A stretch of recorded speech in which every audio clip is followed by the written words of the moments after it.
Hello दोस्तों, welcome to DC study point YouTube channel. आज हम लोग करने वाले हैं क्लास 10 के इतिहास के चैप्टर नंबर 1 को, जिसका नाम है यूरोप में राष्ट्रवाद का उदय। आज के हमारे इस वीडियो में हम लोग इस चैप्टर के 100 मल्टीपल चॉइस क्वेश्चनों को देखेंगे, यानी कि MCQ। तो चलिए दोस्तों, आज के हमारे इस वीडियो को यहीं शुरू करते हैं। और हाँ, आप लोगों को और एक बात बता दूं कि आप लोगों का इस बार का बोर्ड का एग्जाम 2 भागों में बढ़ चुका है, जिसमें एक भाग में सारे MCQ क्वेश्चन रहेंगे, जिसमें कुल 40 प्रश्न पूछे जाएंगे, और दूसरे भाग में कुल 40 नंबर के सब्जेक्टिव क्वेश्चन रहेंगे।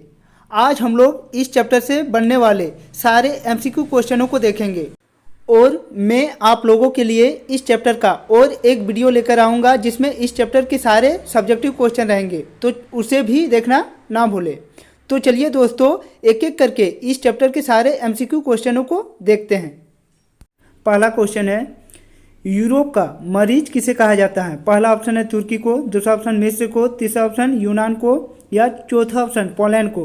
तो यूरोप का मरीज हम लोग तुर्की को कहते हैं, इसीलिए इस सवाल का सही जवाब होगा ऑप्शन नंबर ए, तुर्की। नेक्स्ट क्वेश्चन है, जर्मन राइन राज्य का निर्माण किसने किया था? पहला ऑप्शन लुई 18वां, दूसरा ऑप्शन नेपोलियन बोनापार्ट, तीसरा ऑप्शन नेपोलियन तृतीयक, या चौथा ऑप्शन बिस्मार्क। तो जर्मन राइन राज्य का निर्माण नेपोलियन बोनापार्ट ने की थी, इसीलिए इस सवाल का सही जवाब होगा option number B, Napoleon Bonaparte. हमारा अगला क्वेश्चन, राष्ट्रवाद की अवधारणा का जन्म किस घटना से माना जाता है? पहला ऑप्शन धर्म सुधारक आंदोलन, दूसरा ऑप्शन पूर्ण जागरण, तीसरा ऑप्शन फ्रांसीसी क्रांति, या चौथा ऑप्शन गौरवपूर्ण क्रांति। तो राष्ट्रवाद की अवधारणा का जन्म हम लोग फ्रांसीसी क्रांति की घटना से जानते हैं, इसीलिए इस सवाल का सही जवाब होगा ऑप्शन नंबर सी, फ्रांसीसी क्रांति। हमारा अगला क्वेश्चन, नेपोलियन संहिता किस वर्ष लागू हुई? पहला ऑप्शन 1804, दूसरा ऑप्शन 1791, तीसरा ऑप्शन 1799, या चौथा ऑप्शन 1805 ईस्वी को। तो नेपोलियन संहिता 1804 ईस्वी को लागू हुई थी, इसीलिए इस सवाल का सही जवाब होगा ऑप्शन नंबर ए, 1804। हमारा अगला क्वेश्चन, गेरिबाल्डी पेशे से क्या था? पहला ऑप्शन सिपाही, दूसरा ऑप्शन किसान, तीसरा ऑप्शन जमींदार, या चौथा ऑप्शन नाविक। तो गेरिबाल्डी पेशे में नाविक था, इसीलिए इस सवाल का सही जवाब होगा ऑप्शन नंबर डी, नाविक। हमारा अगला क्वेश्चन, इटली तथा जर्मनी वर्तमान में किस महादेश के अंतर्गत आते हैं? पहला ऑप्शन उत्तरी अमेरिका, दूसरा ऑप्शन दक्षिणी अमेरिका, तीसरा ऑप्शन यूरोप, या चौथा ऑप्शन पश्चिमी एशिया। तो इटली तथा जर्मनी वर्तमान में यूरोप महाद्वीप से आते हैं, इसीलिए इस सवाल का सही जवाब होगा ऑप्शन नंबर सी, यूरोप। हमारा अगला क्वेश्चन, है 1829 ईस्वी में एड्रियानोपुल की संहिता किस देश के साथ हुई? पहला ऑप्शन तुर्की, दूसरा ऑप्शन यूनान, तीसरा ऑप्शन हंगरी, या चौथा ऑप्शन पोलैंड। तो 1829 में एड्रियानोपुल की संहिता यूनान के साथ हुई थी, इसीलिए इस सवाल का सही जवाब होगा ऑप्शन नंबर बी, यूनान। हमारा अगला क्वेश्चन, फ्रैंकफर्ट की संधि कब हुई? पहला ऑप्शन 1864 ईस्वी को, दूसरा ऑप्शन 1866 ईस्वी को, तीसरा ऑप्शन 1870 ईस्वी को, या चौथा ऑप्शन 1871 ईस्वी को। तो फ्रैंकफर्ट की संधि 1871 ईस्वी को हुई थी, इसीलिए इसका सही जवाब होगा ऑप्शन नंबर डी, 1871 ईस्वी। नेक्स्ट क्वेश्चन है, इटली एवं जर्मनी के एकीकरण के विरुद्ध निम्नलिखित में से कौन सा देश था? पहला ऑप्शन इंग्लैंड, दूसरा ऑप्शन रूस, तीसरा ऑप्शन ऑस्ट्रिया, या चौथा ऑप्शन प्रसा। तो इटली एवं जर्मनी का एकीकरण के विरुद्ध ऑस्ट्रिया देश शामिल था, इसीलिए इसका सही जवाब होगा ऑप्शन नंबर सी, ऑस्ट्रिया। हमारा अगला क्वेश्चन, काउंट काबूर को विक्टर एमनुएल ने किस पद पर नियुक्त किया था? पहला ऑप्शन सेनापति, दूसरा ऑप्शन फ्रांस में राजदूत, तीसरा ऑप्शन प्रधानमंत्री, या चौथा ऑप्शन गृह मंत्री। तो काउंट काबू को विक्टर इमैनुअल ने प्रधानमंत्री के पद पर नियुक्त किया था, इसीलिए इसका सही जवाब होगा ऑप्शन नंबर सी, प्रधानमंत्री। हमारा अगला क्वेश्चन, फ्रांस में किस शासन वंश की पुनः स्थापना वियतनाम कांग्रेस के द्वारा की गई थी? पहला ऑप्शन हेमसबर्ग, दूसरा ऑप्शन आलिया वंश, तीसरा ऑप्शन बुर्बो वंश, या चौथा ऑप्शन जार शाही।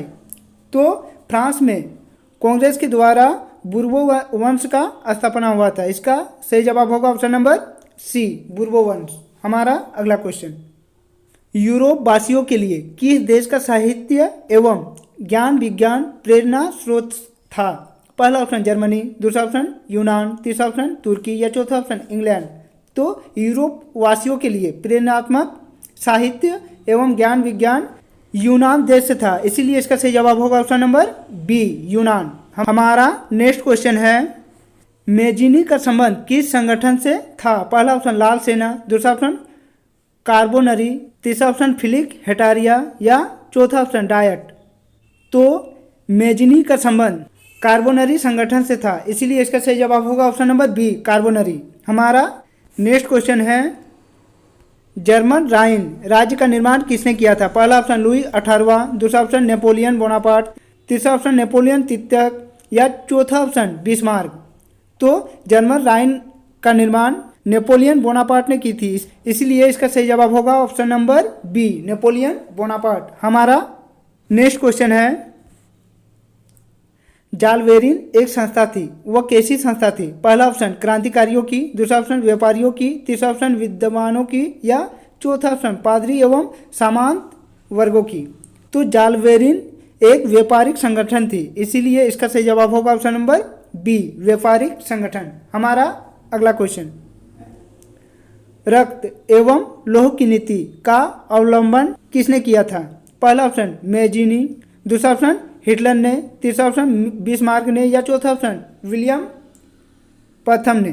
तो इसका सही जवाब होगा ऑप्शन नंबर सी, बिस्मार्क ने। हमारा नेक्स्ट क्वेश्चन है, ओटो को निम्नलिखित में से कहाँ का राजा घोषित किया गया था? पहला रूस, दूसरा यूनान, तीसरा फ्रांस या चौथा जर्मनी। तो ओटो को यूनान का राजा घोषित किया गया था, इसलिए इसका सही जवाब होगा ऑप्शन नंबर बी, यूनान। हमारा नेक्स्ट क्वेश्चन है, यूनान को स्वतंत्र राष्ट्र घोषित किया गया था? पहला ऑप्शन 1830 ईस्वी को, दूसरा ऑप्शन 1832 ईस्वी को, तीसरा ऑप्शन 1836 ईस्वी को या चौथा ऑप्शन 1842 ईस्वी को। तो यूनान को स्वतंत्र 1832 ईस्वी को घोषित किया गया था, इसीलिए इसका सही जवाब होगा ऑप्शन नंबर बी, 1832। हमारा अगला क्वेश्चन है, फ्रांस की किस संस्था ने लुई 16वें और उसकी रानी को फांसी की सजा दी गई थी? पहला ऑप्शन स्टेट जनरल ने, दूसरा ऑप्शन नेशनल असेंबली ने, तीसरा ऑप्शन कन्वेंशन ने या चौथा ऑप्शन डायरेक्टरी ने। तो लुई 16वां और उसकी पत्नी की सजा कन्वेंशन ने दी थी, इसीलिए इसका सही जवाब होगा ऑप्शन नंबर सी, कन्वेंशन। हमारा नेक्स्ट क्वेश्चन है, 1830 ईस्वी की क्रांति के बाद फ्रांस में किस प्रकार का शासन स्थापित हुआ? पहला ऑप्शन संघीय शासन व्यवस्था, दूसरा ऑप्शन संवैधानिक राजतंत्र, तीसरा ऑप्शन है निरंकुश राजतंत्र या चौथा ऑप्शन है गणराज। तो 1830 की क्रांति के बाद फ्रांस में निरंकुश राजतंत्र की स्थापना हुई, इसीलिए इसका सही जवाब होगा ऑप्शन नंबर सी, निरंकुश राजतंत्र। हमारा नेक्स्ट क्वेश्चन है, किस संधि द्वारा स्वतंत्र यूनान राष्ट्र का उदय हुआ? पहला ऑप्शन है वियना की संधि, दूसरा ऑप्शन है याड्रियानोपुल की संधि, तीसरा ऑप्शन है कुस्तुनतुनिया की संधि, चौथा ऑप्शन है प्राग की संधि। तो इसका सही जवाब होगा ऑप्शन नंबर सी, कुस्तुनतुनिया की संधि। हमारा नेक्स्ट क्वेश्चन है, नव गुएप आंदोलन का प्रेरणा कौन थे? पहला ऑप्शन दाते, दूसरा ऑप्शन है मैकियावेली, तीसरा ऑप्शन है गेरिबाल्डी या चौथा ऑप्शन है जियोबाल्डी। तो इस सवाल का सही जवाब होगा ऑप्शन नंबर डी, जियोबाल्डी। हमारा नेक्स्ट क्वेश्चन कह रहा है कि निम्नलिखित में किस युद्ध के परिणाम स्वरूप जर्मनी का एकीकरण हुआ? पहला ऑप्शन है क्रीमिया का युद्ध, दूसरा ऑप्शन है प्रसा डेनमार्क का युद्ध, तीसरा ऑप्शन है सेडोवा का युद्ध या चौथा ऑप्शन है सीडान का युद्ध। तो इसका सही जवाब होगा ऑप्शन नंबर डी, सीडान का युद्ध। हमारा नेक्स्ट क्वेश्चन है, निम्नलिखित में से किस वर्ष अलेक्जेंडर चिपसिलांटी के नेतृत्व में यूनान में विद्रोह शुरू हो गया? पहला ऑप्शन 1815, दूसरा ऑप्शन 1821, तीसरा ऑप्शन 1824 या चौथा ऑप्शन 1832। तो इसका सही जवाब होगा ऑप्शन नंबर बी, 1821 ईस्वी।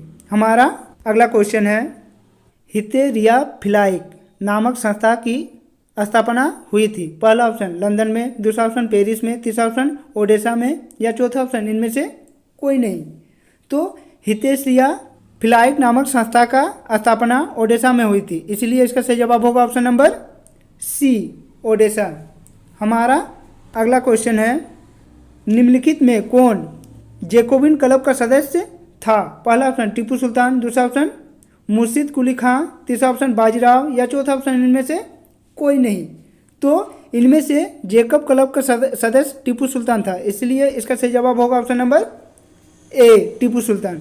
हमारा नेक्स्ट क्वेश्चन है, वियना सम्मेलन की मेजबानी निम्नलिखित में से किसने किया? पहला ऑप्शन मेटरनिक, दूसरा ऑप्शन बिस्मार्क, तीसरा ऑप्शन चार्ल्स दशम या चौथा ऑप्शन इनमें से कोई नहीं। तो वियना सम्मेलन की मेजबानी मेटरनिक ने की थी, इसलिए इसका सही जवाब होगा ऑप्शन नंबर ए, मेटरनिक्स। हमारा अगला क्वेश्चन, चार्ल्स एल्बर्ट निम्नलिखित में कहाँ का शासक था? पहला ऑप्शन है सार्डिनिया, पीड माउंट, दूसरा ऑप्शन पोलैंड, तीसरा ऑप्शन हंगरी या चौथा ऑप्शन यूनान। तो इसका सही जवाब होगा ऑप्शन नंबर ए, सार्डिनिया, पीड माउंट। हमारा अगला क्वेश्चन है, फ्रांस में नेपोलियन संहिता किस वर्ष लागू हुई? पहला ऑप्शन 1789 ईस्वी को, दूसरा ऑप्शन 1799 ईस्वी को, तीसरा ऑप्शन 1804 ईस्वी को या चौथा ऑप्शन 1815 ईस्वी को। तो फ्रांस में नेपोलियन संहिता 1804 ईस्वी को लागू हुई थी, इसीलिए इसका सही जवाब होगा ऑप्शन नंबर सी, 1804 ईस्वी। हमारा अगला क्वेश्चन है, हंगरी की अधिकांश जनता कौन भाषा बोलती थी? पहला ऑप्शन है इतालवी, दूसरा ऑप्शन है मैग्यार, तीसरा ऑप्शन है फ्रेंच या चौथा ऑप्शन पोलिश। तो इसका सही जवाब होगा ऑप्शन नंबर बी, मैग्यार। हमारा नेक्स्ट क्वेश्चन है, नेपोलियन ने जर्मनी में किस संघ की स्थापना की थी? पहला ऑप्शन ट्रांसपेडेंट संघ, दूसरा ऑप्शन सिसेल पाइन संघ, तीसरा ऑप्शन राइन संघ या चौथा ऑप्शन इनमें से कोई नहीं। तो इसका सही जवाब होगा ऑप्शन नंबर सी, राइन संघ। हमारा आज का नेक्स्ट क्वेश्चन है, वियना सम्मेलन का आयोजन किस वर्ष हुई थी? पहला ऑप्शन 1804 ईस्वी को, दूसरा ऑप्शन 1805 ईस्वी को, तीसरा ऑप्शन 1815 ईस्वी को या चौथा ऑप्शन 1830 ईस्वी को। तो वियना संधि 1815 ईस्वी को हुई थी, इसलिए इसका सही जवाब होगा ऑप्शन नंबर सी, 1815 ईस्वी। नेक्स्ट क्वेश्चन है, किस वर्ष गैरिबाल्डी ने रोम पर आक्रमण करने की योजना बनाई? पहला ऑप्शन 1862 ईस्वी, दूसरा ऑप्शन 1870 ईस्वी, तीसरा ऑप्शन 1872 ईस्वी या चौथा ऑप्शन 1876 ईस्वी।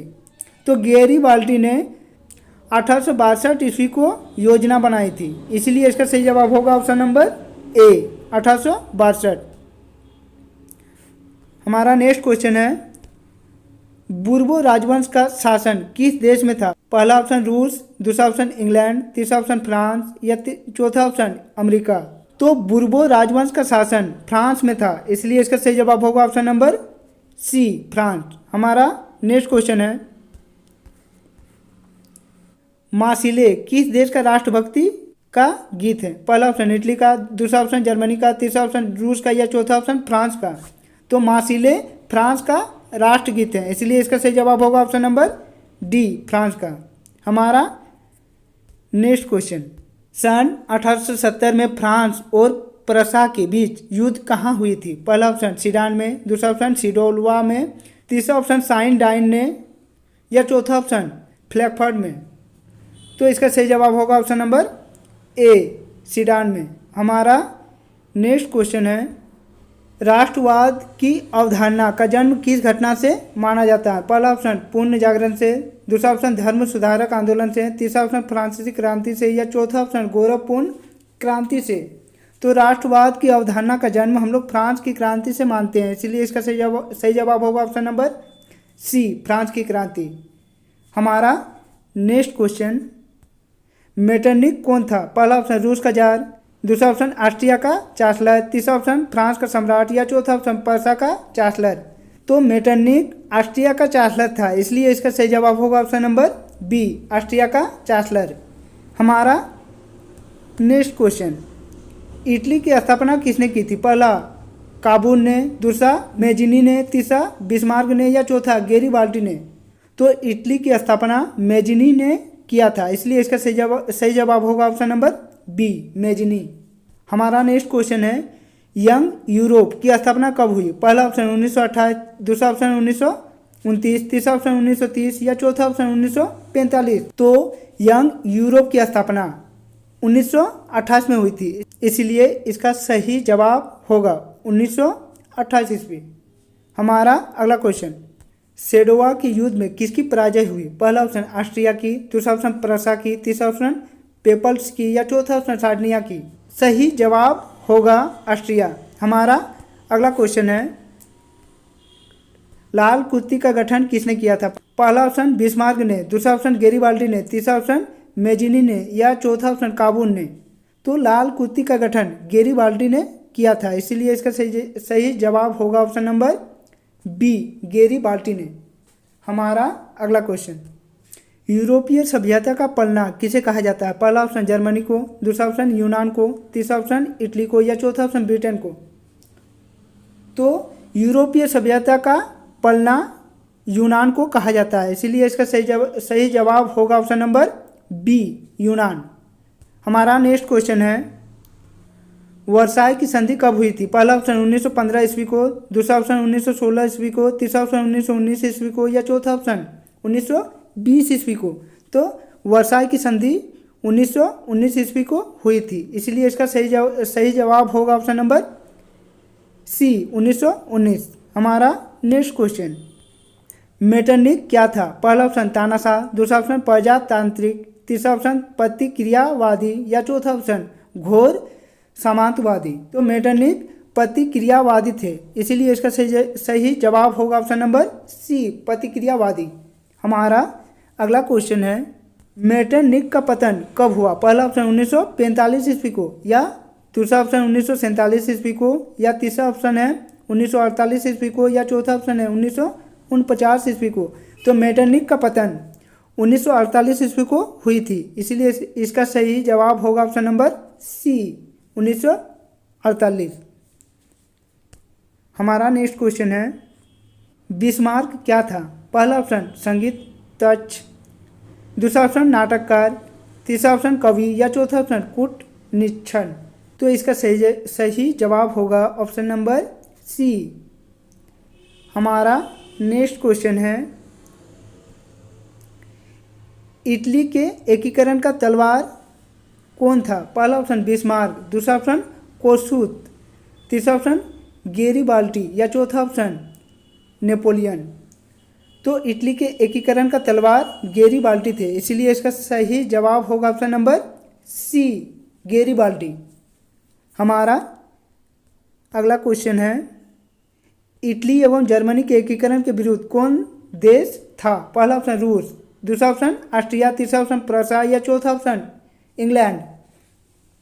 तो इटली एवं जर्मनी के एकीकरण के विरुद्ध ऑस्ट्रिया देश था, इसलिए इसका सही जवाब होगा ऑप्शन नंबर बी, ऑस्ट्रिया। हमारा नेक्स्ट क्वेश्चन है, हनोई समझौता कब हुआ था? पहला ऑप्शन 1944 ईस्वी को, दूसरा ऑप्शन 1945 ईस्वी को, तीसरा ऑप्शन 1946 ईस्वी को या चौथा ऑप्शन 1947 ईस्वी को। तो हनोई समझौता 1946 ईस्वी को हुई थी, इसीलिए इसका सही जवाब होगा ऑप्शन नंबर सी, 1946 ईस्वी। हमारा नेक्स्ट क्वेश्चन है, मेटरनिक व्यवस्था का उद्देश्य क्या था? पहला ऑप्शन गणतंत्र की स्थापना करना, दूसरा ऑप्शन प्रजातंत्र की स्थापना करना, तीसरा ऑप्शन पुरातन व्यवस्था की पूर्ण स्थापना करना या चौथा ऑप्शन नेपोलियन की पूर्ण स्थापना करना। इसीलिए इसका सही जवाब होगा ऑप्शन नंबर सी, पुरातन व्यवस्था की पूर्ण स्थापना करना। किसने कहा था, फ्रांस जब छिकता है तो बाकी यूरोप को सर्दी जुकाम हो जाती है? पहला ऑप्शन नेपोलियन, दूसरा ऑप्शन मेटरनिक, तीसरा ऑप्शन हिटलर या चौथा ऑप्शन गेरिबाल्डी ने।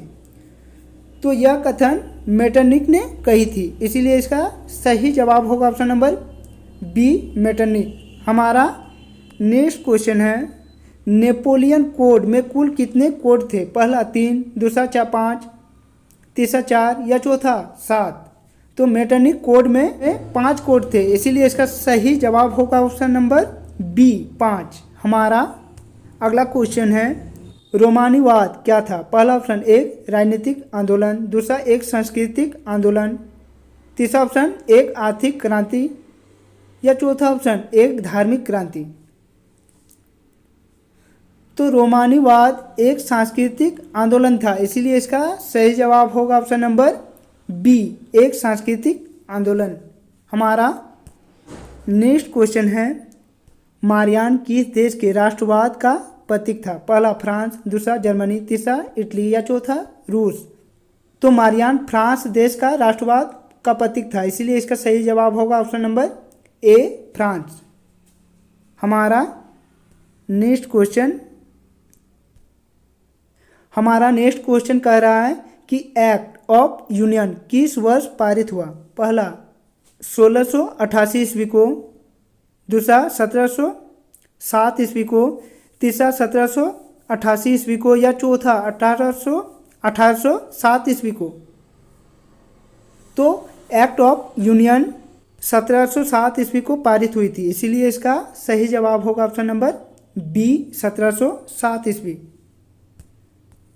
हमारा नेक्स्ट क्वेश्चन है, किसने अपनी कूटनीति के बल पर इटली की समस्या को संपूर्ण यूरोप की समस्या बना दिया? पहला ऑप्शन माउंट काबूर, दूसरा ऑप्शन गेरिबाल्टी, तीसरा ऑप्शन मेजिनी या चौथा ऑप्शन विक्टर एमेनुएल। तो इसका सही जवाब होगा ऑप्शन नंबर ए, काउंट काबूर।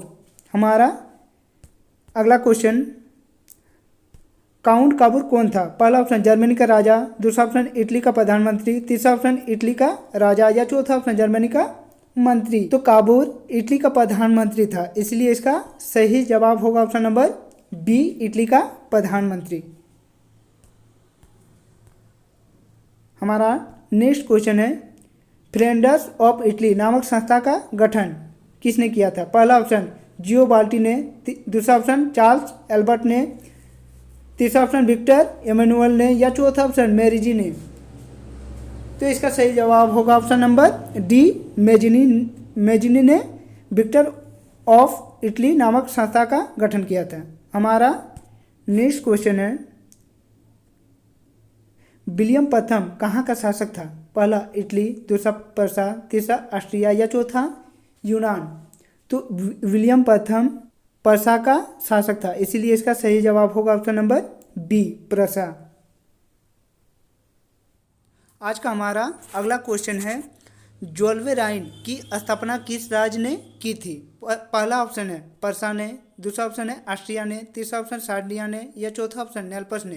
तो जोल्वेराइन की स्थापना पर्सा राज्य ने की थी, इसीलिए इस सवाल का सही जवाब होगा ऑप्शन नंबर ए, पर्सा ने। हमारा अगला क्वेश्चन,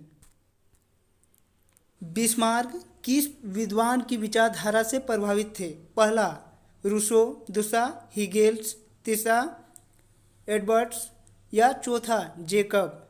तो बिस्मार्क हीगेल्स के विचारधारा से प्रभावित थे, इसीलिए इस सवाल का सही जवाब होगा ऑप्शन नंबर बी, हीगेल्स। हमारा नेक्स्ट क्वेश्चन, किस युद्ध के बाद जर्मनी का एकीकरण हुआ? पहला ऑप्शन क्रीमिया का युद्ध, दूसरा ऑप्शन सेडोवा का युद्ध, तीसरा ऑप्शन पर्सा डेनमार्क का युद्ध या चौथा सीडान का युद्ध। तो जर्मनी का एकीकरण सीडान युद्ध के बाद हुई थी, इसीलिए इस सवाल का सही जवाब होगा ऑप्शन नंबर डी, सीडान। हमारा नेक्स्ट क्वेश्चन, जर्मनिया क्या थी? पहला ब्रिटिश राष्ट्र का प्रतीक, दूसरा जर्मन राष्ट्र का प्रतीक, तीसरा रूसी राष्ट्र का प्रतीक या चौथा ऑस्ट्रियन सम्राट का प्रतीक। तो जर्मनिया एक जर्मन राष्ट्र का प्रतीक था, इसीलिए इस सवाल का सही जवाब होगा ऑप्शन नंबर बी, जर्मन राष्ट्र का प्रतीक। हमारा अगला क्वेश्चन, जर्मनी का एकीकरण कब पूरा हुआ? पहला ऑप्शन 1890 ईस्वी को, दूसरा 1848 ईस्वी में या तीसरा 1871 ईस्वी में या चौथा 1870 ईस्वी में। तो जर्मनी का एकीकरण 1871 ईस्वी को पूरी हुई थी, इसीलिए इस सवाल का सही जवाब होगा ऑप्शन नंबर सी, 1871 ईस्वी। हीगेल्स कौन था? पहला ऑप्शन जर्मन चांसलर, दूसरा राजनीतिज्ञ, तीसरा दार्शनिक या चौथा इनमें से कोई नहीं। तो हीगेल्स एक दार्शनिक थे, इसीलिए इस सवाल का सही जवाब होगा ऑप्शन नंबर सी, दार्शनिक। हमारा आज का अगला क्वेश्चन, सन 1870 में फ्रांस और पर्सा के बीच युद्ध कहाँ हुई थी? पहला ऑप्शन सेडान में, दूसरा ऑप्शन सेडोवा में, तीसरा ऑप्शन साइराइन में या चौथा ऑप्शन फ्रैंकफर्ट में। तो 1870 में फ्रांस और पर्सा के बीच सेडान में युद्ध हुई थी, इसीलिए इस सवाल का सही जवाब होगा ऑप्शन नंबर ए, सेडान। हमारा आज का अगला क्वेश्चन, सेल्सविग और हॉलस्टीन का संबंध किस देश के एकीकरण से है? पहला ऑप्शन इटली का एकीकरण, दूसरा ऑप्शन जर्मनी का एकीकरण, तीसरा ऑप्शन यूनान का एकीकरण या चौथा ऑप्शन अमेरिका का एकीकरण। तो सेल्सविग और हॉलस्टीन का संबंध जर्मनी एकीकरण से है, इसीलिए इस सवाल का सही जवाब होगा ऑप्शन नंबर बी, जर्मनी का एकीकरण। हमारा अगला क्वेश्चन, सेडान युद्ध कब हुआ था? पहला ऑप्शन 1871 ईस्वी को, दूसरा ऑप्शन 1870 ईस्वी को, तीसरा ऑप्शन 1848 ईस्वी को या चौथा ऑप्शन 1815 ईस्वी को। तो सेडान का युद्ध 1870 ईस्वी को हुई थी, इसीलिए इस सवाल का सही जवाब होगा ऑप्शन नंबर बी, 1870 ईस्वी। आज का हमारा अगला क्वेश्चन है, हंगरी की भाषा क्या थी? पहला ऑप्शन इतालवी, दूसरा ऑप्शन मैंगियार, तीसरा ऑप्शन पोलिश या चौथा ऑप्शन फ्रेंच। तो हंगरी की भाषा मैंगियार थी, इसीलिए इस सवाल का सही जवाब होगा ऑप्शन नंबर बी, मैंगियार।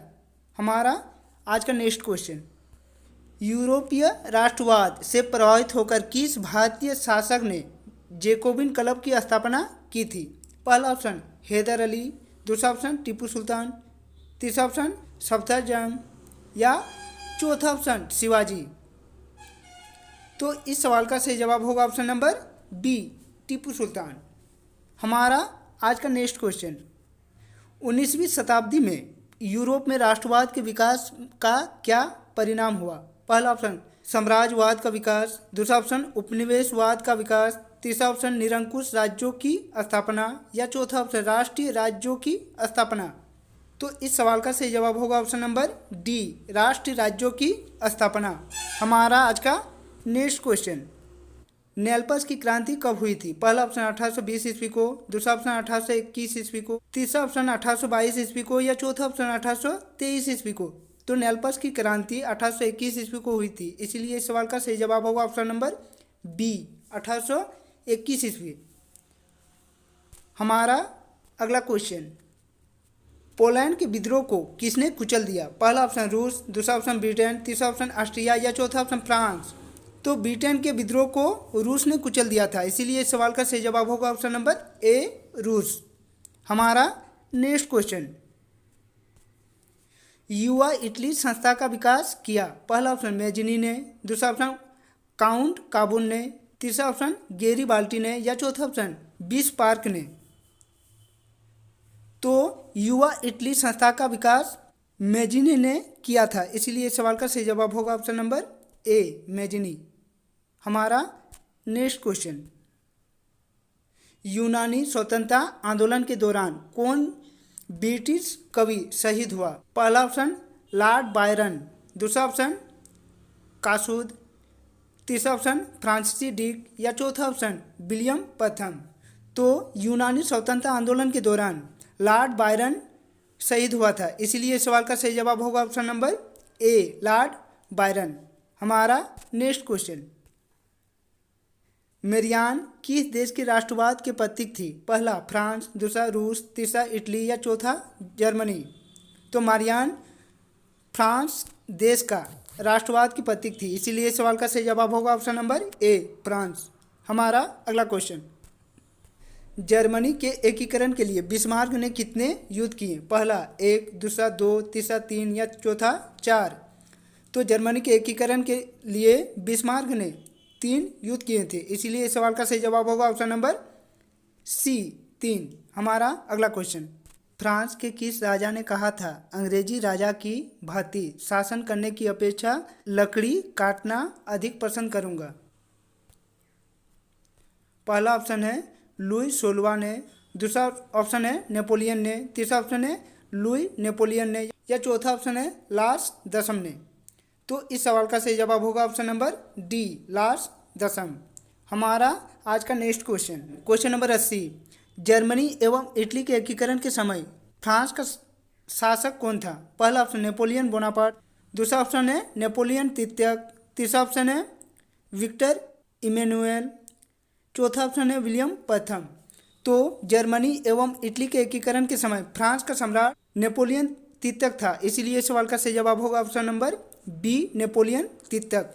हमारा अगला क्वेश्चन, क्वेश्चन नंबर 81, किस देश का हंगरी पर पूर्ण आधिपत्य था? पहला ऑप्शन है फ्रांस, दूसरा ऑप्शन ऑस्ट्रिया, तीसरा ऑप्शन ब्रिटेन या चौथा ऑप्शन तुर्की। तो इस सवाल का सही जवाब होगा ऑप्शन नंबर बी, ऑस्ट्रिया। हमारा नेक्स्ट क्वेश्चन, कार्बोनरी हैं। पहला ऑप्शन ऑस्ट्रेलिया का संगठन, दूसरा ऑप्शन जर्मनी में बिस्मार्क का संगठन, तीसरा ऑप्शन है इटली में क्रांतिकारियों का एक संगठन या चौथा ऑप्शन इनमें से कोई नहीं। तो कार्बोनरी एक इटली में क्रांतिकारियों का संगठन था, इसीलिए इस सवाल का सही जवाब होगा ऑप्शन नंबर सी, इटली में क्रांतिकारियों का एक संगठन। हमारा अगला क्वेश्चन, 1789 की क्रांति के समय फ्रांस का सम्राट कौन था? पहला ऑप्शन लुई 16वां, दूसरा ऑप्शन लुई 15वां, तीसरा ऑप्शन लुई 14वां या चौथा ऑप्शन लुई 17वां। तो इस सवाल का सही जवाब होगा ऑप्शन नंबर ए, लुई 16वां। हमारा अगला क्वेश्चन, फ्रांस की महिलाओं को मताधिकार प्राप्त हुआ? पहला 1848 ईस्वी में, दूसरा 1945 ईस्वी में, तीसरा 1804 ईस्वी में या चौथा 1805 ईस्वी में। तो फ्रांस की महिलाओं को मताधिकार 1945 ईस्वी को प्राप्त हुई थी, इसीलिए सवाल का सही जवाब होगा ऑप्शन नंबर बी, 1945 ईस्वी।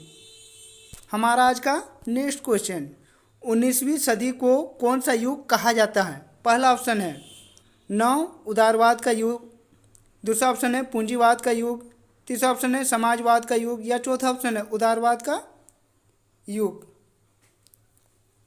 तो इस सवाल का सही जवाब होगा ऑप्शन नंबर सी, समाजवाद का युग।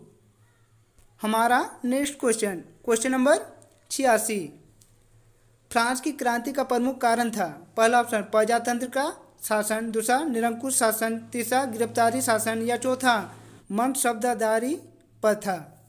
तो इस सवाल का सही जवाब होगा ऑप्शन नंबर बी, निरंकुश शासन। हमारा अगला क्वेश्चन, किस देश को यूरोप का मरीज कहा जाता है? पहला ऑप्शन है फ्रांस को, दूसरा ऑप्शन तुर्की को, तीसरा ऑप्शन इटली को या चौथा ऑप्शन जर्मनी को। तो यूरोप का मरीज हम लोग तुर्की को कहते हैं, इसीलिए इस सवाल का सही जवाब होगा ऑप्शन नंबर बी, तुर्की। हमारा अगला क्वेश्चन, वियना सम्मेलन कब हुआ था? पहला ऑप्शन 1815 ईस्वी को, दूसरा ऑप्शन 1820 ईस्वी को, तीसरा ऑप्शन 1818 ईस्वी को या चौथा ऑप्शन 1848 ईस्वी को। तो वियना सम्मेलन 1815 ईस्वी को हुई थी, इसीलिए सवाल का सही जवाब होगा ऑप्शन नंबर ए, 1815 ईस्वी। हमारा आज का नेक्स्ट क्वेश्चन है, यंग यूरोप एवं यंग इटली की स्थापना किसने की थी? पहला ऑप्शन मेजिनी ने, दूसरा ऑप्शन काउन ने, तीसरा ऑप्शन गेरिबाल्टो ने या चौथा ऑप्शन बिस्मार्क ने। तो यंग यूरोप एवं यंग इटली की स्थापना मेजिनी ने की थी, इसीलिए सवाल का सही जवाब होगा ऑप्शन नंबर ए, मेजिनी। हमारा अगला क्वेश्चन, क्वेश्चन नंबर 90, यूनान के स्वतंत्रता संग्राम में किसकी पराजय हुई? पहला ऑप्शन यूनान की, दूसरा ऑप्शन तुर्की की, तीसरा ऑप्शन रूस की या चौथा ऑप्शन फ्रांस की। तो इस सवाल का सही जवाब होगा ऑप्शन नंबर बी, तुर्की की। आज के हमारे इस सेट का अगला क्वेश्चन है, मेटरनिक्स कहाँ का चांसलर था? पहला ऑप्शन ऑस्ट्रिया, दूसरा ऑप्शन जर्मनी, तीसरा ऑप्शन इटली या चौथा ऑप्शन पर्सा का। तो मेटरनिक्स ऑस्ट्रिया का चांसलर था, इसीलिए सवाल का सही जवाब होगा ऑप्शन नंबर ए, ऑस्ट्रिया। हमारा आज का next question, question number 92, Europe में राष्ट्रवाद की पहली स्पष्ट अभिव्यक्ति किस क्रांति के साथ हुई थी?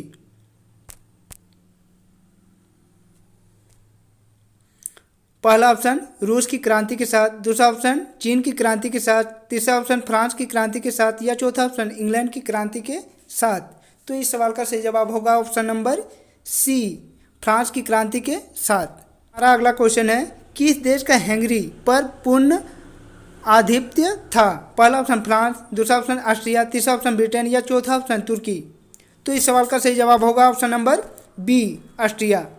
हमारा आज का अगला क्वेश्चन, क्वेश्चन नंबर 94, यूनानी स्वतंत्रता आंदोलन के दौरान कौन ब्रिटिश कवि शहीद हुआ? पहला ऑप्शन लॉर्ड बायरन, दूसरा ऑप्शन कासूत, तीसरा ऑप्शन फ्रांसीसी डीक या चौथा ऑप्शन विलियम प्रथम। तो यूनानी स्वतंत्रता आंदोलन के दौरान लॉर्ड बायरन का निधन हुआ था, इसलिए इस सवाल का सही जवाब होगा ऑप्शन नंबर ए, लॉर्ड बायरन। हमारा अगला क्वेश्चन है, हेगेल कहाँ का दार्शनिक था? पहला फ्रांस का दार्शनिक, दूसरा इटली का दार्शनिक, तीसरा जर्मन का दार्शनिक या चौथा इनमें से कोई नहीं। तो हेगेल्स जर्मन दार्शनिक था, इसलिए इस सवाल का सही जवाब होगा ऑप्शन नंबर सी, जर्मन दार्शनिक। हमारा आज का नेक्स्ट क्वेश्चन है, कार्बोनरी नामक गुप्त संस्था की स्थापना किस देश में की गई थी? पहला ऑप्शन फ्रांस में, दूसरा ऑप्शन जर्मनी में, तीसरा ऑप्शन इटली में या चौथा ऑप्शन इनमें से कोई नहीं। तो कार्बोनिक नामक गुप्त संस्था की स्थापना इटली में की गई थी, इसलिए इस सवाल का सही जवाब होगा ऑप्शन नंबर सी, इटली। आज का हमारा अगला क्वेश्चन है, फ्रांस के किस राजा ने कहा था अंग्रेजी राजा की भांति शासन करने की अपेक्षा लकड़ी काटना अधिक पसंद करूंगा? पहला ऑप्शन है लुई 16, दूसरा ऑप्शन है नेपोलियन, तीसरा ऑप्शन है लुई नेपोलियन, चौथा ऑप्शन है चार्ल्स दसम ने। तो इस सवाल का सही जवाब होगा ऑप्शन नंबर डी, चार्ल्स दसम। हमारा आज का अगला क्वेश्चन नंबर 98, कार्बोनरी की स्थापना किस वर्ष हुई थी? पहला ऑप्शन 1810 ईस्वी, दूसरा ऑप्शन 1815 ईस्वी, तीसरा ऑप्शन 1830 ईस्वी या चौथा ऑप्शन 1848 ईस्वी। तो कार्बोनरी की स्थापना 1810 ईस्वी को हुई थी, इसीलिए सवाल का सही जवाब होगा ऑप्शन नंबर ए, 1810। तो बच्चों, इसी तरह के और भी वीडियो देखना चाहते हैं तो हमारे इस चैनल को सब्सक्राइब कर ले और बेल आइकन को दबा लें। और हाँ, अपने दोस्तों को ज़्यादा से ज़्यादा शेयर करें ताकि हमें भी सपोर्ट मिलता रहे और मैं भी ऐसा ही आप लोगों के लिए वीडियो बनाता रहूँ। तो चलिए दोस्तों, और एक वीडियो के साथ फिर मिलते हैं, तब तक के लिए बाय।